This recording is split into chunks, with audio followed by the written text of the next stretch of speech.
Muy bienvenidos a este nuevo resumen de noticias del 15 de mayo del año 2025.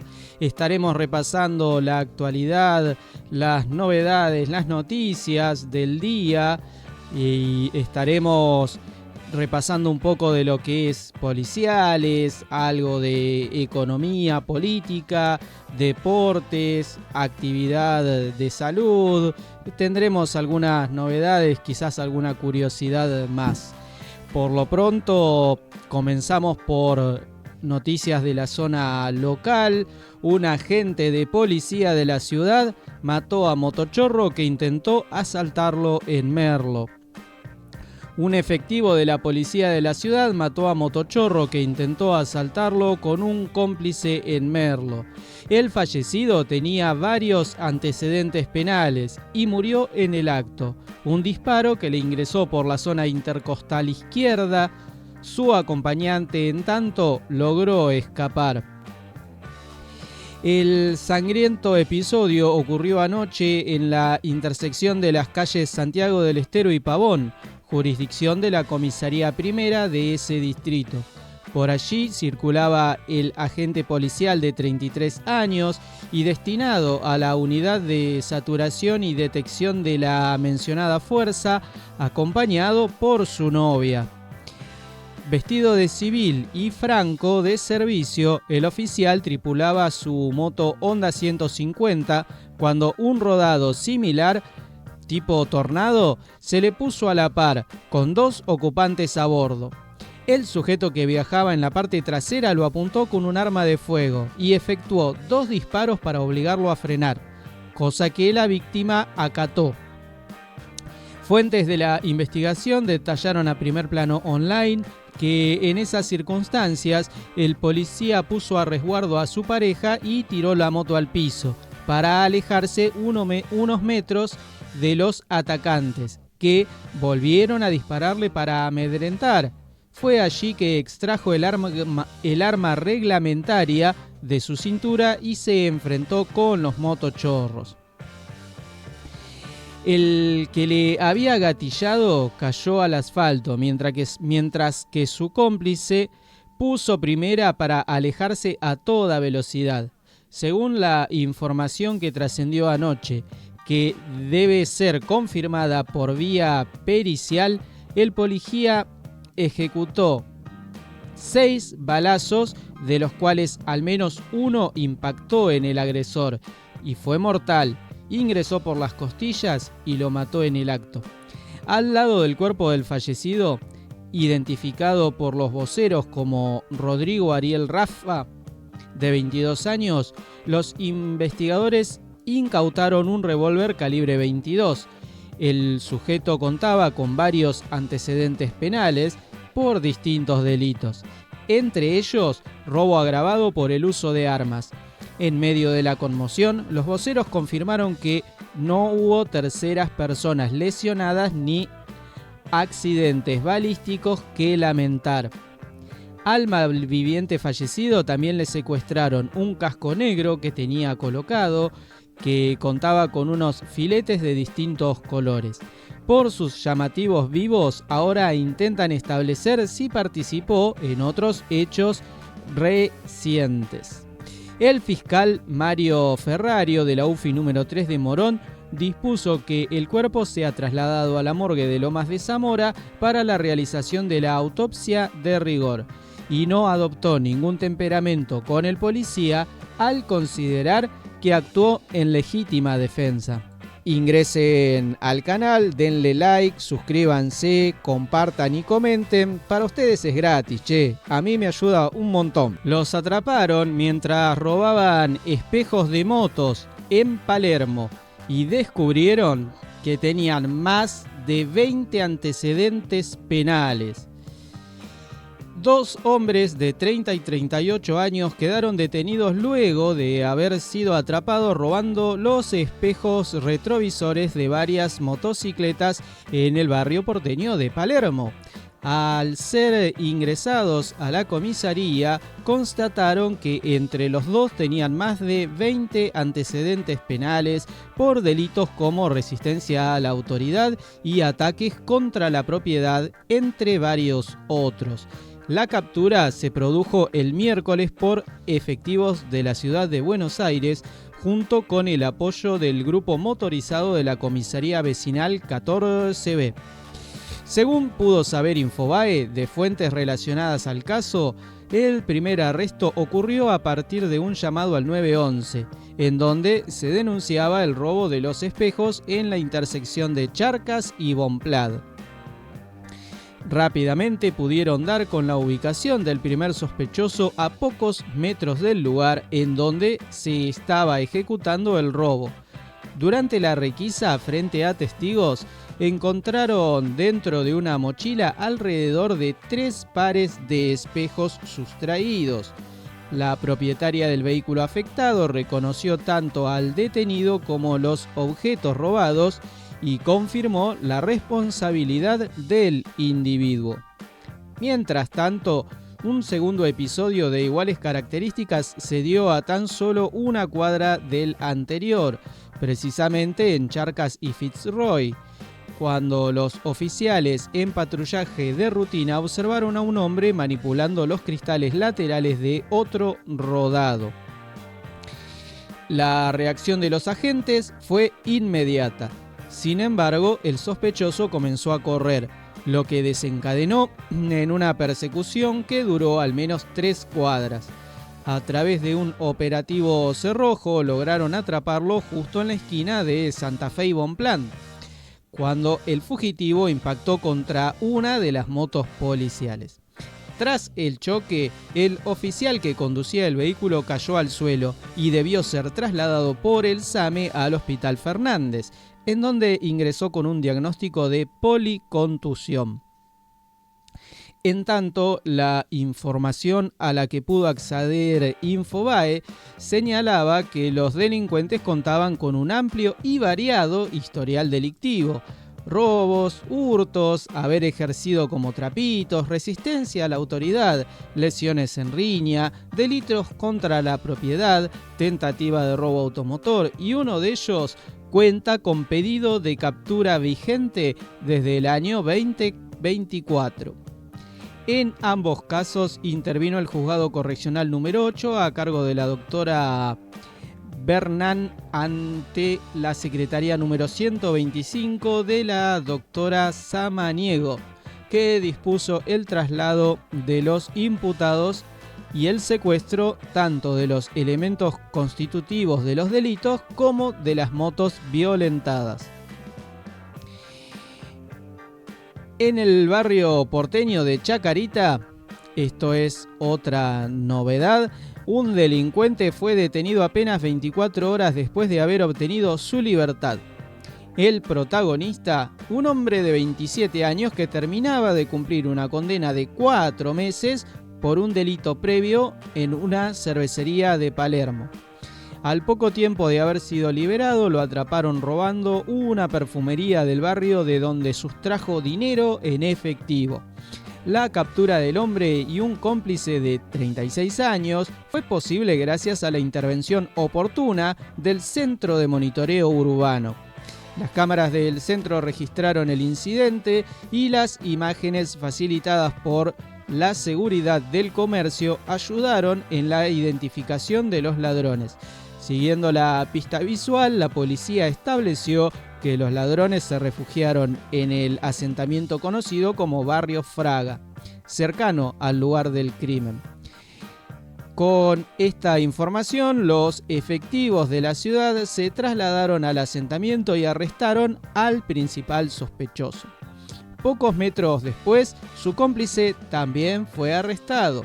El principal acusado cuenta con un extenso prontuario de 21 antecedentes penales, con un récord de robos y hurtos que lo han llevado repetidamente a distintas comisarías de la capital.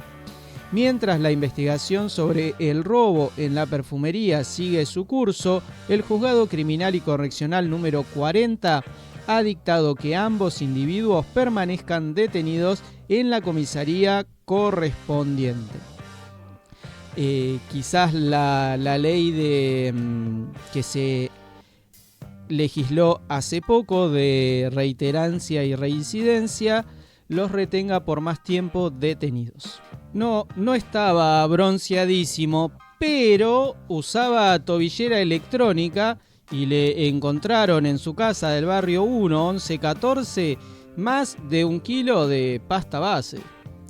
En un operativo reciente de la policía de la ciudad en el barrio 1, 1114 del Bajo Flores, porteño, culminó en la detención de un sospechoso de 48 años que usaba una tobillera electrónica.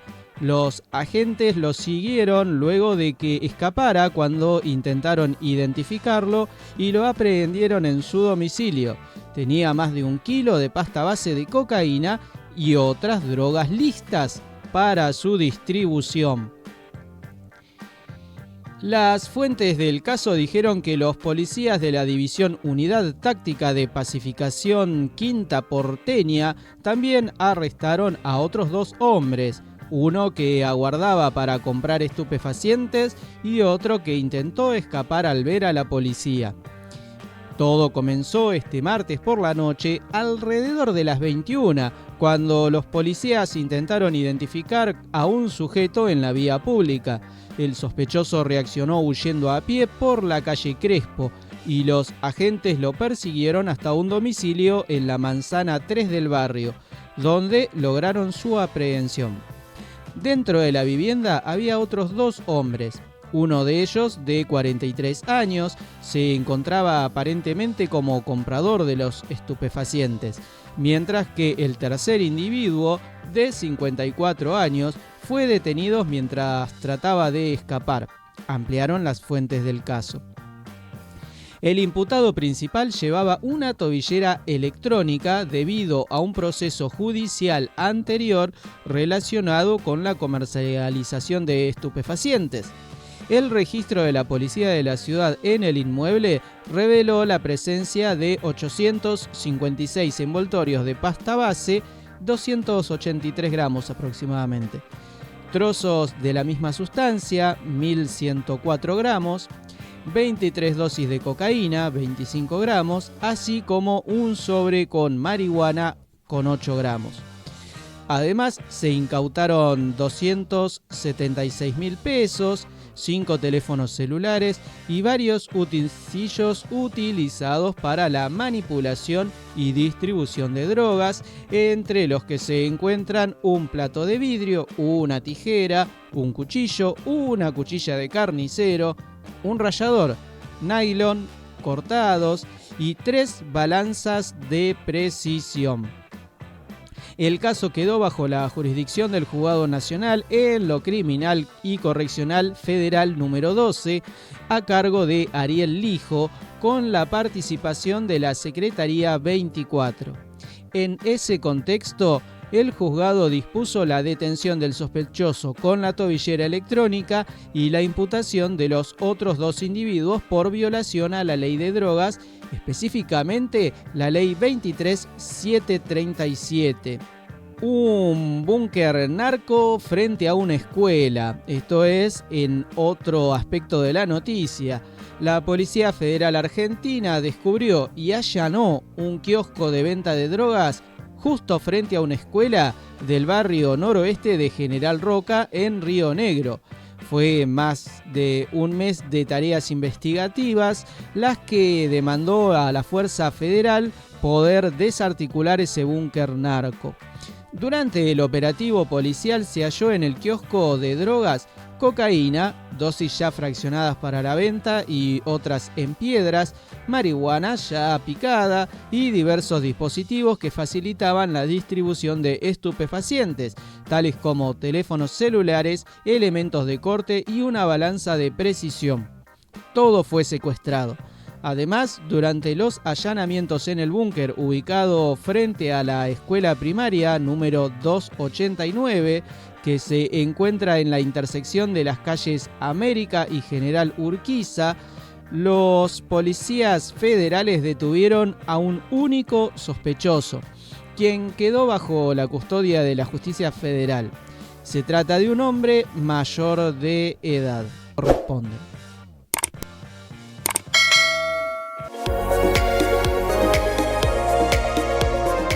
Merlo Inclusivo. Ya se encuentran abiertas las inscripciones a Merlo Inclusivo 2025. Actividades deportivas y recreativas para personas con discapacidad. La Subsecretaría de Deportes te invita a participar. Ingresa a www.merlo.gov.ar/Merlo Inclusivo. Gobierno del Pueblo de Merlo. Gustavo Menéndez, Intendente. Taller de Electricidad Rossi. Reparación, burros de arranque, alternadores, instalaciones eléctricas en vehículos y maquinarias rurales. Ruta 21, esquina Iriarte. Teléfono 0220-492-5378 de Jorge Rossi. AM 1530, la voz del futuro. Nuestra página web www.am1530.com.ar. Te acompañamos donde quiera que vayas.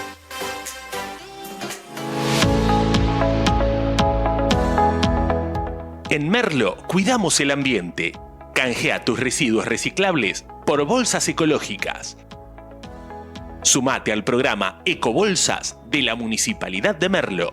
Ingresá a www.merlo.gov.ar/ambiente circular.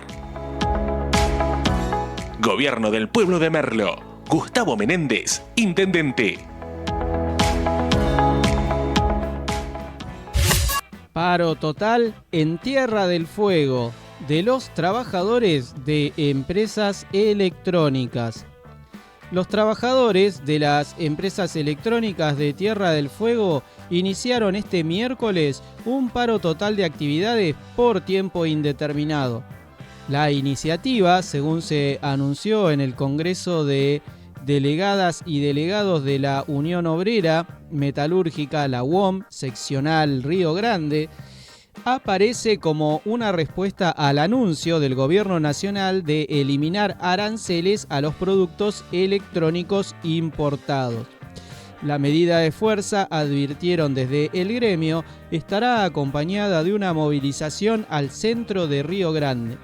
Además, en un comunicado, la UOM expresó su rechazo al nuevo embate contra la industria nacional y los puestos de trabajo. La situación actual afecta gravemente a la industria, los puestos de trabajo y el derecho soberano a continuar habitando esta provincia, agregó el texto oficial, en el que también se les exigió una respuesta clara al gobierno provincial a cargo de Gustavo Melelia y a las distintas empresas radicadas en la provincia. El paro general continuará, expresaron los trabajadores, hasta que se logre una resolución favorable y concreta que garantice la continuidad del régimen de promoción industrial y de los derechos laborales. Este martes, al mediodía, el vocero presidencial y candidato a legislador porteño de La Libertad Avanza, Manuel Adorni, anunció que habrá una reducción de los impuestos internos que pagan celulares, televisores y aire acondicionados importados de 19 a 9,5% y que esas cargas pasarán de 9,5% a 0 para los mismos electrodomésticos que se produzcan en Tierra del Fuego. Minutos más tarde, Melelia emitió un duro descargo y advirtió que la nueva medida perjudicaba a la provincia. Nos genera profunda preocupación el anuncio del gobierno nacional de eliminar los aranceles a la importación de celulares y reducir los impuestos internos sobre televisores y aire acondicionados. Una medida que representa un golpe muy duro para la industria de Tierra del Fuego, indicó el mandatario local a través de un posteo en su cuenta de X. Luego, el gobernador agregó: lo veníamos advirtiendo. Esta medida responde al acuerdo con el Fondo Monetario Internacional, en el que se exigía eliminar los supuestos beneficios otorgados a nuestra provincia. Tras asegurar que el régimen especial representa desarrollo tecnológico de alta calidad, soberanía y la generación de empleo, Melelia completó: como siempre, el pueblo fueguino, junto a sus trabajadores y el gobierno provincial, va a salir adelante. Vamos a redoblar los esfuerzos en defensa de nuestra industria ante este nuevo embate. La ley 19.640 es la que reglamenta el régimen de promoción en la provincia de Tierra del Fuego, sancionada con el objetivo de fomentar el desarrollo económico y productivo en la región y de consolidar la soberanía argentina en un territorio estratégico. El principal beneficio para las empresas radicadas en la provincia austral es la eximición del pago de distintos impuestos, como aranceles aduaneros, ganancias, gravámenes internos a los réditos y ventas. La medida consta de una protección arancelaria para sostener su competitividad frente a productos importados, por lo que, con la baja anunciada por la administración libertaria, los productos importados, como celulares, aires acondicionados y televisores, resultarán más baratos que aquellos ensamblados en Tierra del Fuego. Este miércoles, en tanto, el ministro de Desregulación de la Nación, Federico Sturzenegger, declaró, entre otras cosas, que si bien es cierto que la menor protección a la industria por la baja de aranceles pueda reducir algún empleo en la isla, el menor costo de la electrónica para 47 millones de argentinos implicará un dinero extra en el bolsillo que gastarán en otras cosas. Cada cual defiende su puesto de trabajo, su ingreso de dinero, y para los fueguinos es un problema si se reduce la cantidad de empleo en esa zona, porque, bueno, es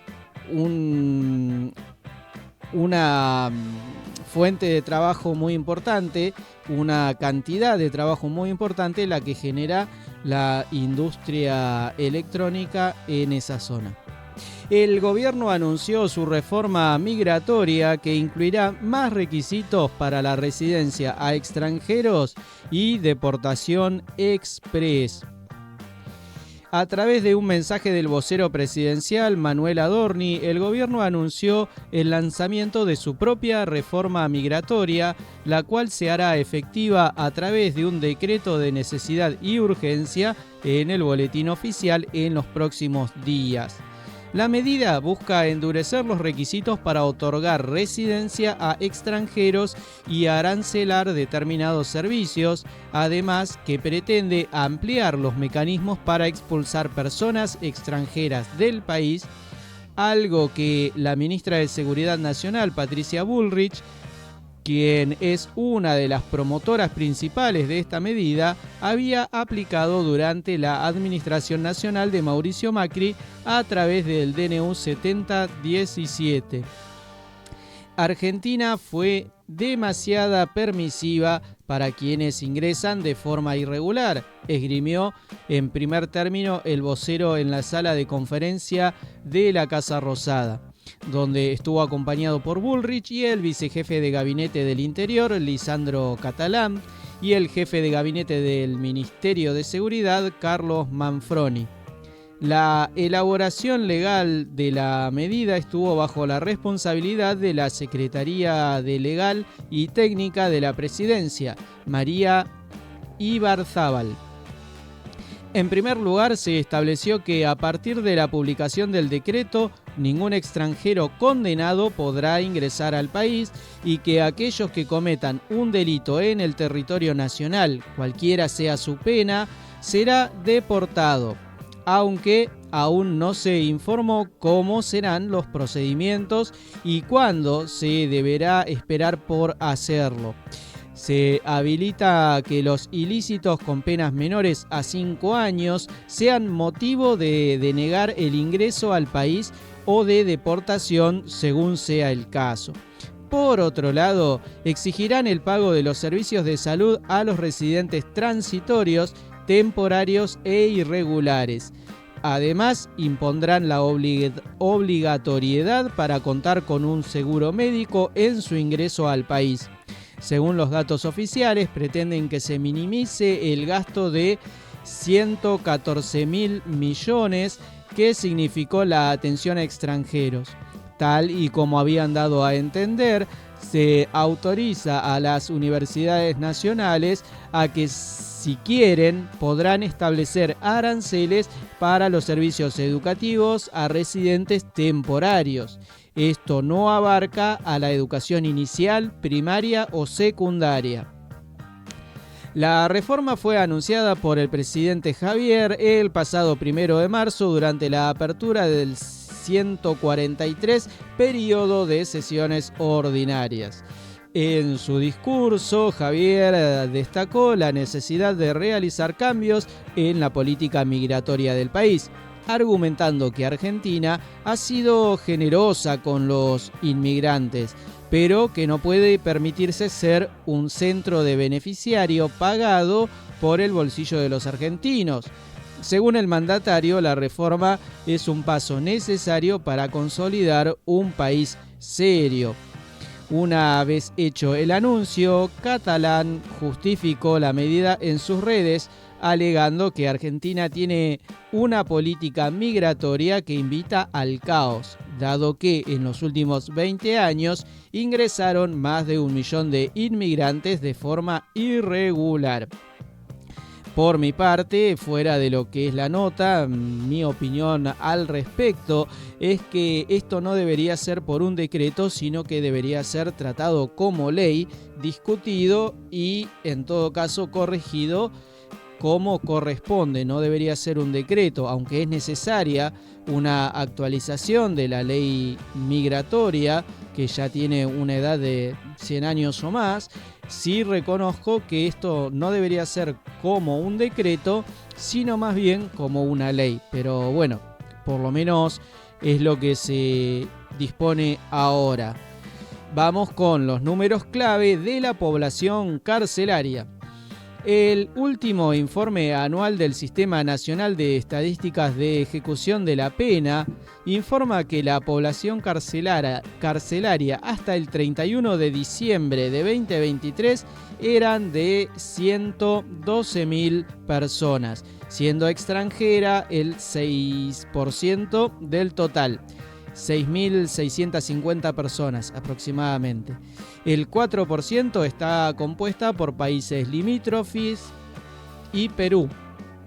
De este grupo, 1.923 personas son de Paraguay, 905 de Bolivia y 857 de Perú.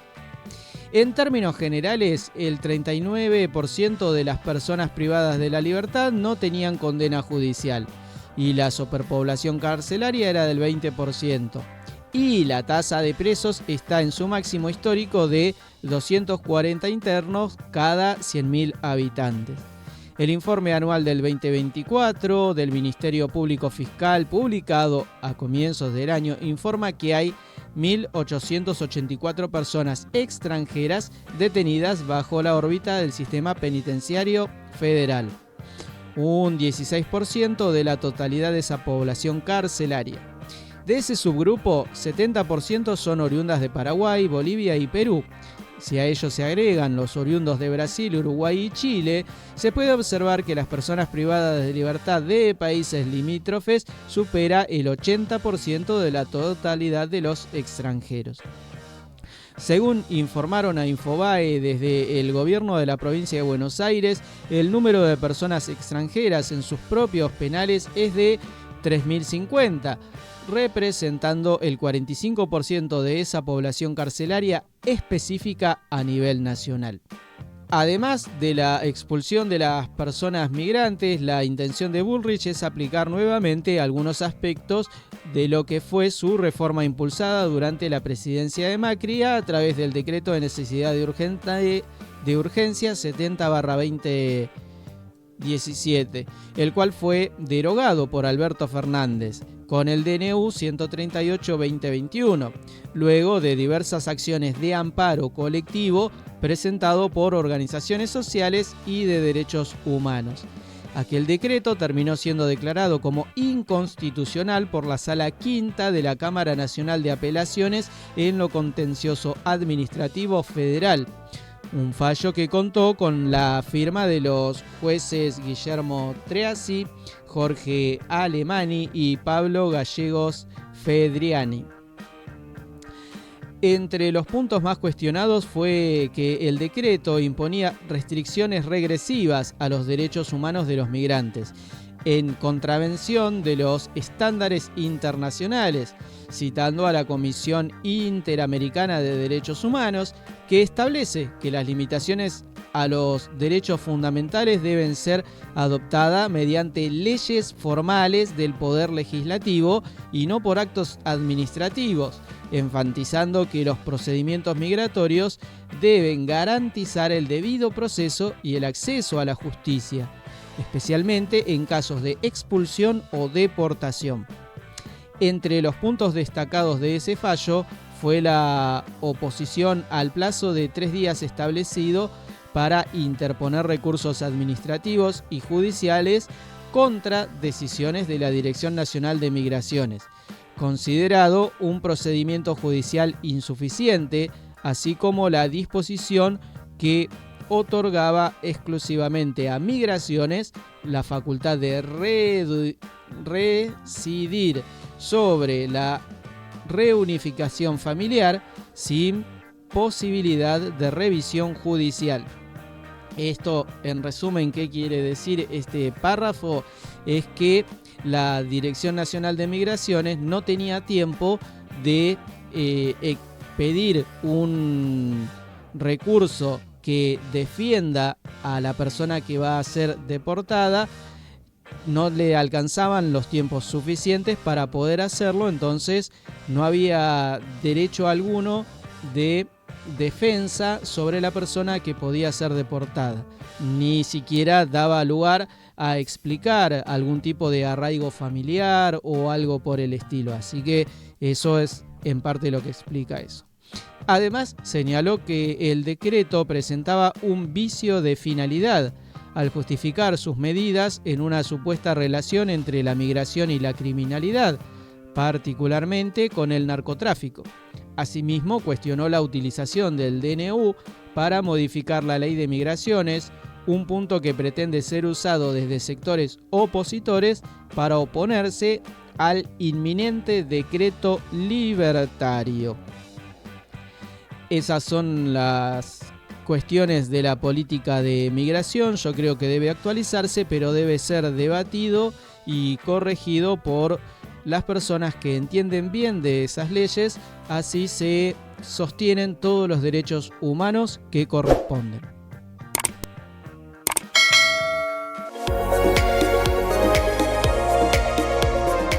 Merlo Inclusivo. Ya se encuentran abiertas las inscripciones a Merlo Inclusivo 2025. Actividades deportivas y recreativas para personas con discapacidad.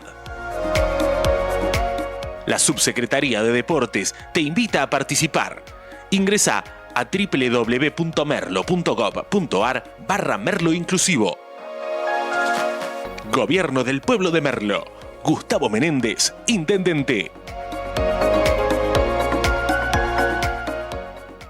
Taller de electricidad Rossi, reparación, burros de arranque, alternadores, instalaciones eléctricas en vehículos y maquinarias rurales. Ruta 21, esquina Iriarte. Teléfono 0220-492-5378 de Jorge Rossi. AM 1530, la voz del futuro. Nuestra página web www.am1530.com.ar. Te acompañamos donde quiera que vayas.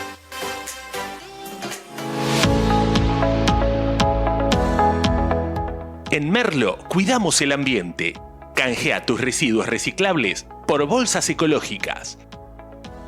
Sumate al programa Ecobolsas de la Municipalidad de Merlo. Ingresá a www.merlo.gov.ar/ambiente circular. Gobierno del Pueblo de Merlo. Gustavo Menéndez, Intendente. Estudiantes perdió sobre la hora 3-2 ante Botafogo y no pudo sellar su clasificación a los octavos de la Libertadores. Estudiantes de La Plata cayó 3-2 en un compromiso determinante ante Botafogo en el Estadio Olímpico Nilton Santos, en Río de Janeiro, por la quinta jornada del Grupo A de la Copa Libertadores 2025. Juan Filips Rodríguez de Sousa Cruz e Igor Jesús anotaron los tantos del último campeón. Thiago Palacios, en 2 oportunidades, a los 62 de penal y a los 77, logró el empate transitorio que le permitía al Pincha mantener el liderazgo en su zona. Sin embargo, tras importantes errores defensivos, Arthur a los 85 le dio el triunfo clave al equipo local. Botafogo mostró un dominio claro durante la primera mitad del partido, lo que finalmente se reflejó en el marcador casi con el primer tiempo cumplido por el gol de Ruan. En el complemento, en apenas 7 minutos, Botafogo amplió el tanteador con gol de Igor Jesús, tras una mala reacción del arquero Matías Mancilla. 10 minutos después, tras un polémico penal sancionado por el árbitro paraguayo Juan Gabriel Benítez, Thiago Palacios cambió la pena máxima por gol y descontó para el Pincha, que no se quedó y fue por más. A 15 del cierre, nuevamente Palacios rompió la red para lograr un empate con sabor a triunfo. Sin embargo, tras otro error defensivo y una mala reacción del arquero Mancilla, Arthur logró la victoria agónica que le da vida al Botafogo, que ahora suma 9 puntos, al igual que el Pincha, que tiene mejor diferencia de gol. El equipo dirigido por Eduardo Domínguez llegó a este duelo enfocado plenamente en la competencia continental, luego de haber quedado eliminado el último fin de semana del torneo Apertura en Argentina. En los octavos de final del certamen local cayó 2-0 frente a Rosario Central en condición de visitante y profundizó un presente irregular. Apenas ganó 3 de los últimos 11 encuentros disputados en todas las competencias. Cabe destacar que los 3 últimos fueron por Libertadores, lo que le permitió arribar a esta jornada con 9 puntos y con escolta del grupo, ya que ayer Universidad de Chile goleó 4-0 a Carabobo y lidera con 10 puntos. Estudiantes lo sigue con 9, con más 4 de diferencia de gol, Botafogo también con 9 con más 2 y Carabobo con 1. El Pincha deberá ganar en la última jornada del 27 de mayo frente al conjunto venezolano para asegurar su clasificación sin depender de otro resultado. El panorama de Botafogo, por su parte, es más apremiante. El conjunto carioca, campeón de la pasada edición de esta competencia, necesita sí o sí una victoria ante los chilenos para avanzar a la siguiente instancia. Con 9 puntos en 5 partidos, se encuentra tercero en el grupo y un empate ante Universidad de Chile en la última jornada como local lo hará esperar por una derrota de Estudiantes. Botafogo viene de conseguir una resonante victoria en el campeonato local, goleó 4-0 a Internacional por el Brasileirao y alcanzó los 11 puntos, ubicándose en el 8º lugar de la tabla. En la Copa, su último triunfo fue como visitante ante Carabobo, con un ajustado 2-1 que le permitió sumar su segunda victoria en la fase de grupos. Sin embargo, el equipo atraviesa un año irregular. Quedó eliminado tempranamente del torneo carioca y fue ampliamente superado por Racing en la Recopa Sudamericana, con un resultado global de 4-0. AM 1530, la voz del futuro, te informa acerca de los nuevos tableros de dibujo para las escuelas técnicas. En el marco del programa municipal Mi Primer Tablero, el intendente Gustavo Menéndez entregó 1.500 tableros técnicos a estudiantes de primer año. La entrega se realizó en la escuela ST número 2 de Merlo Norte para todas las instituciones locales. Esta entrega de tableros técnicos es posible gracias a la gestión del gobierno municipal, que sostiene el compromiso con la educación y la igualdad de oportunidades para las y los merlenses. Vamos a escuchar un poquito de la nota. Hoy nos encontramos en la quinta entrega consecutiva de tableros para las escuelas técnicas. Es una política pública que venimos llevando adelante por quinto año consecutivo, que es entregarle los tableros físicos a los chicos del primer año de las escuelas técnicas. Este año son 1.500, ya hemos entregado cerca de 8.000, tal vez un poquitito más en estos 5 años. Y realmente lo hacemos con mucho esfuerzo. Económicamente estamos en una situación difícil, es una ayuda para la familia, pero más allá de lo económico, es un material que los chicos necesitan para hacer el recorrido en la escuela técnica. Esta es una gran oportunidad para aquellos que no podrían comprarlo. Estoy muy agradecido por lo que hace el Estado con nosotros. Y está bueno que nos puedan regalar para los chicos que obviamente no tienen la posibilidad, y muchas gracias a Menéndez por habernos regalado el tablero. La crisis económica hace que este tipo de tableros sea inalcanzable para la inmensa mayoría de las familias que mandan a sus chicos a las escuelas técnicas.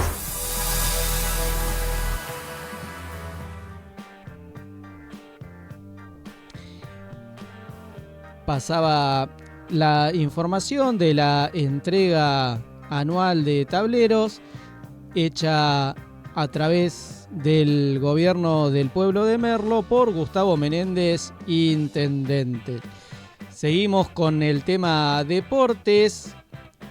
Un nuevo show de Racing, 4-0 a Colo-Colo y a octavos de la Copa Libertadores. Racing aplastó por 4-0 a Colo-Colo y clasificó a los octavos de final de la Copa Libertadores.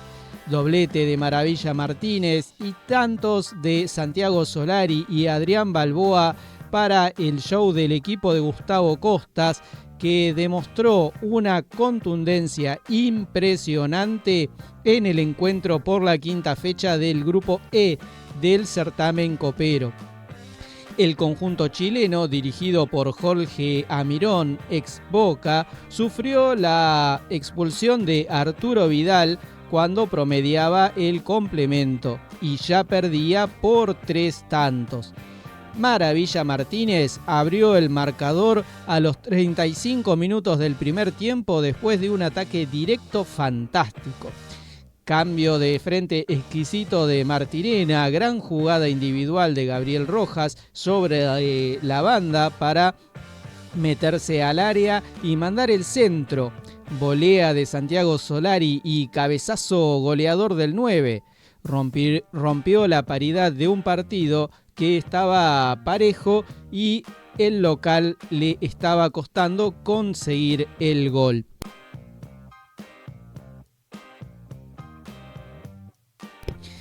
Luego Racing consiguió el 2-0 en la última de la primera etapa con un gran pase filtrado de Juan Ignacio Nardoni, que terminó en un remate de Solari que fue tapado por el arquero, y un rebote capturado y cambiado por gol por Maravilla para firmar su doblete, el 1-2 del goleador.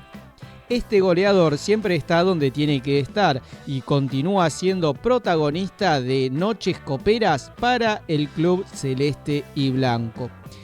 Como si fuera poco, el local salió con todo al complemento y a los 5 minutos estampó el 3-0 para liquidar la historia. Tras una presión fuerte, la academia recuperó cerca del arco y Solari, en su segundo intento después de encontrarse con el arquero en el primero, mandó el balón a la red de la asistencia de Maravilla. Luego, a los 18 minutos, Arturo Vidal fue expulsado tras recibir una segunda amarilla por hacerle un gesto a la hinchada local. Le marcó un 2 por las 2 Copa América que le ganó a la Argentina. Por último, Racing selló el 4-0 mediante Adrián Balboa, quien la empujó bajo el arco tras una buena jugada del equipo. Entre Maravilla Martínez y Balboa hicieron el 1-2-3 típico para dejar en knockout al equipo chileno. La academia volvió a demostrar que tiene todo para considerarse uno de los grandes candidatos a ganar la Copa Libertadores. Después de aquel título del equipo de José, el club de Avellaneda nunca generó tanta ilusión al hincha y se candidateó para el máximo certamen a nivel de clubes, como este equipo de Gustavo Costas. Ahora sí, campeón de la Sudamericana, campeón de la Recopa Sudamericana y ahora clasificado a octavos de final, una fecha antes con 3-0 a Fortaleza en Brasil y 2-4-0 en las últimas jornadas de local ante Bucaramanga y ahora Colo-Colo, con unas individualidades, un juego colectivo, entrega y personalidad en altísimos niveles, Racing volvió a demostrar que es el mejor equipo del fútbol argentino y va por la gloria eterna. Es evidente que hay un excelentísimo vestuario, pero excelentísimo vestuario porque a pesar de que tengan un jugador que se llama Solari, no juega Solari, juegan todos. Es un equipo en el cual siempre se ven a los mejores posicionados para un remate, siempre se busca el compañerismo, se nota al festejar el gol que en la foto aparecen la mayor cantidad de jugadores posibles, se nota mucho que Racing está afianzado como equipo, con muy buenas individualidades, pero muy buen juego colectivo y un técnico ya dado y muy sabido que es completamente hincha de Racing, apasionado por Racing, que tiene un vestuario como el que le falta a Boca, que es lo siguiente que voy a decirles. Pero antes, un temita musical.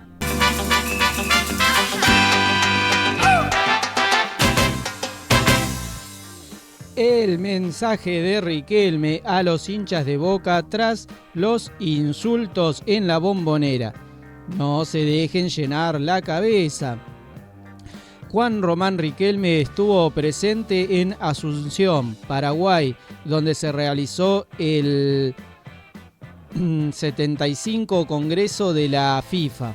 Y además de jugar un partido de fútbol junto a otras leyendas y dirigentes, el presidente de Boca Juniors dialogó con la prensa y dejó un mensaje para los hinchas del Ceneice, que se expresaron en la Bombonera durante el partido contra Lanús por los octavos de final del torneo Apertura.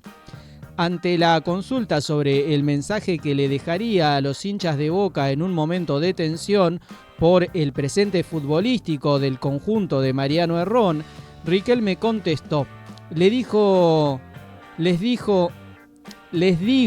que los quiero mucho, que disfruten y que no se dejen llenar la cabeza, nada más. Esta es la primera vez que Román toma contacto con la prensa luego del sufrido pase a cuartos de final del Apertura. Recibirá el lunes a Independiente, en el que parte del público insultó a la comisión directiva y se mostró irritable contra los jugadores, y pese a que el elenco de Herrón logró imponerse ante Lanús a los penales. Además, el máximo directivo e ídolo de Boca se refirió al presente de Edison Cavani. quien se está recuperando de una lesión y podría reaparecer ante el rojo. Eddie está feliz, está entrenando, nosotros lo queremos tener dentro de la cancha. Es una maravilla verlo cuando entra a defender la camiseta de nuestro club y veremos si el lunes lo podemos tener, expresó. A sus 45 años, el ex enganche volvió a calzarse los botines para representar a la Conmebol en un certamen de exhibición que reunió a antiguos campeones del mundo y referentes del fútbol internacional. Además de su participación en el campo de juego, el ídolo popular fue protagonista en su rol institucional, manteniendo conversaciones con distintas autoridades, entre ellas Claudio Chiqui Tapia. Durante la jornada, Riquelme se lo vio en animados reencuentros con viejos conocidos como el franco-argentino David Trezeguet y el ucraniano Andriy Shevchenko, con quienes compartió equipo en ese certamen simbólico. Al 10 se lo vio desplegar toda su magia a pura gambeta y pisadas, como en sus mejores tiempos cuando defendía la camiseta azul y oro, la del Barcelona, el Villarreal o Argentinos Juniors.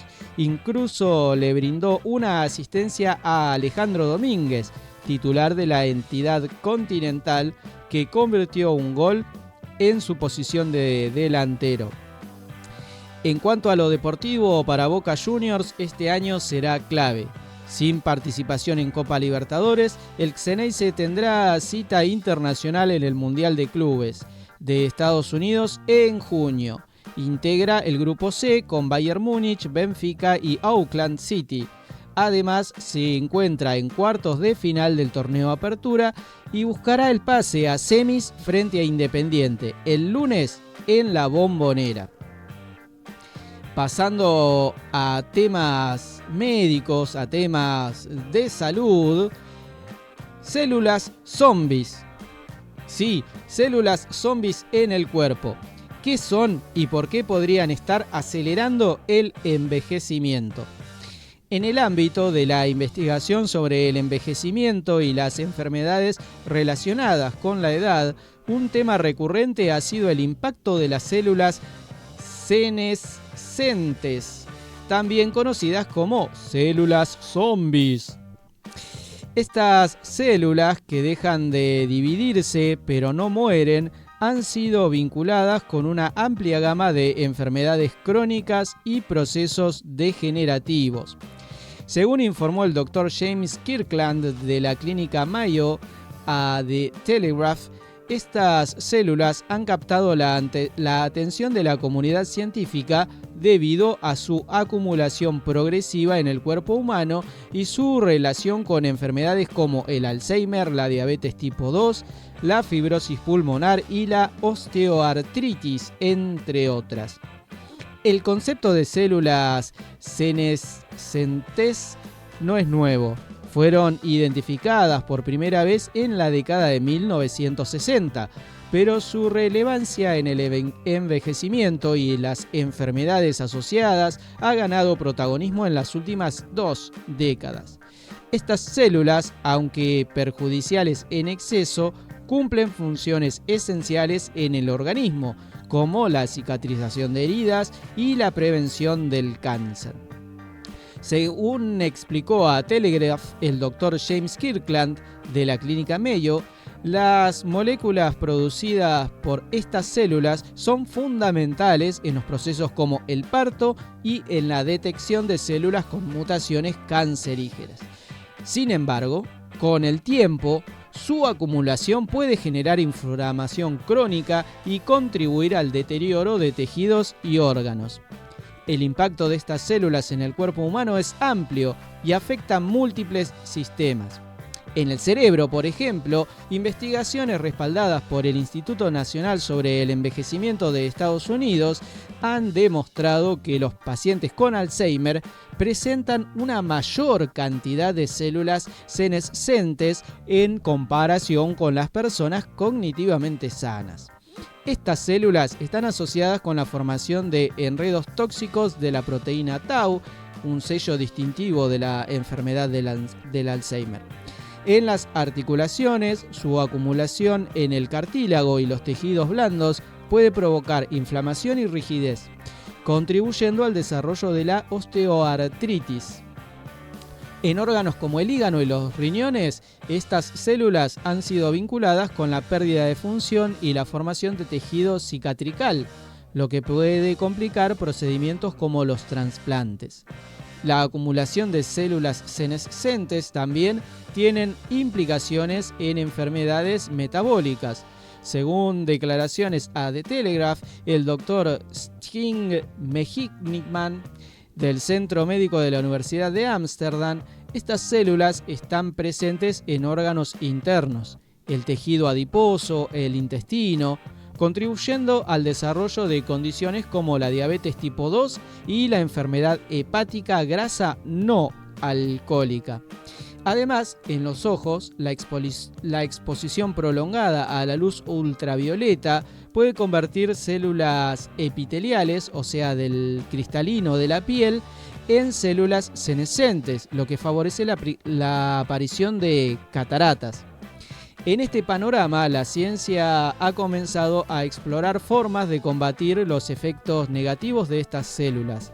Una de las estrategias más prometedoras es el desarrollo de fármacos senolíticos, diseñados para eliminar selectivamente las células senescentes. Según un estudio realizado por The Lancet, estos medicamentos han mostrado resultados alentadores en estudios preclínicos, retrasando o aliviando trastornos relacionados con el envejecimiento. Entre los compuestos más estudiados se encuentran el Dasatinib, un medicamento utilizado en quimioterapia, y los flavonoides quercetina y fisetina, presentes en frutas y verduras. Investigaciones lideradas por el Dr. Klickan han demostrado que estos fármacos pueden mejorar la función física en pacientes con enfermedades pulmonares crónicas y reducir la inflamación en modelos animales. No obstante, el camino hacia la aplicación clínica de los senolíticos aún enfrenta desafíos. Aunque los estudios animales han demostrado mejoras significativas en la salud y la longevidad, los expertos, incluido el Dr. Kirkland, advierten sobre los riesgos potenciales de estos tratamientos en humanos.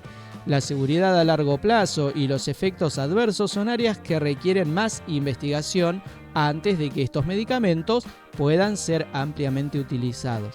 Además, los senolíticos, otra estrategia, están siendo exploradas para mitigar los efectos de las células senescentes. Según un estudio de Mayo Clinic, la actividad física regular puede ayudar a reducir la acumulación de estas células al estimular el sistema inmunológico. Por otro lado, los factores como el consumo excesivo de alcohol, el tabaquismo y la exposición prolongada al sol sin protección pueden acelerar su formación. En el ámbito cardiovascular, las células senescentes también juegan un papel crucial. Según análisis publicado por JACC Family Series, estas células contribuyen al desarrollo de enfermedades como la arteriosclerosis, la hipertensión y la insuficiencia cardíaca. Los senolíticos han mostrado potencial para reducir la carga de estas células en modelos animales, mejorando la función cardíaca y vascular. Sin embargo, los investigadores destacan la necesidad de identificar marcadores específicos que permitan un enfoque más preciso en el tratamiento de estas condiciones. La investigación sobre las células senescentes no solo busca mejorar la salud en la vejez, sino también abordar enfermedades graves como el cáncer. Así que está en tratamiento, en busca de tratamientos de las células zombie. Entre tanto, les recuerdo que el detalle de las notas llevadas al aire lo pueden encontrar en nuestra página de Facebook de la radio, AM 1530, La Voz del Futuro. En Facebook lo pueden encontrar así. Este programa lo llevo adelante de 9:30 a 11:30 aproximadamente, de lunes a sábado. Lo pueden sintonizar en el aire de Radio AM 1530, acá en la zona de Pontevedra. También pueden sintonizar un resumen de noticias en nuestro canal de YouTube por si se perdieron algún detalle o si quieren ponerle más atención o si quieren compartirlo con alguien que creen que le puede interesar a algo de todas las cosas que dije. ¿Dónde lo pueden encontrar? Nuestro canal de YouTube AM1530 LB por las siglas de La Voz del Futuro.